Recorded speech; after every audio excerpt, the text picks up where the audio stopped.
Wall Street stocks finished higher Thursday after a choppy session as oil prices declined.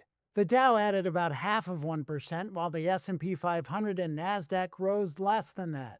Investors hoped for a Middle East peace deal, even as the US and Iran appeared to take directly opposing stances over Tehran's uranium stockpile and control of the Strait of Hormuz. U.S. Secretary of State Marco Rubio told reporters there had been some good signs in talks with Iran. He also said a diplomatic deal between the two countries would be unfeasible if Tehran implemented a tolling system in the Strait of Hormuz, which is a key conduit for oil transportation.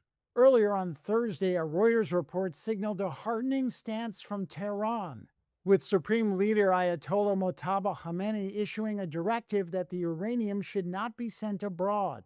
However, President Donald Trump said the U.S. will eventually recover Iran's stockpile of highly enriched uranium, which Washington believes is destined for a nuclear weapon, though Tehran says it is intended purely for peaceful purposes. Investors also reacted to earnings, including from Nvidia, which fell nearly 2%, despite an upbeat revenue forecast from the world's most valuable company. The decline didn't surprise Ben McMillan, Chief Investment Officer of IDX Advisors. I think that's, kind of classic. Wall Street's very good at buying the rumor and selling the news. And I think that's what we're seeing with NVIDIA.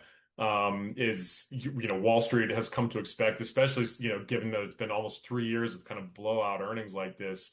The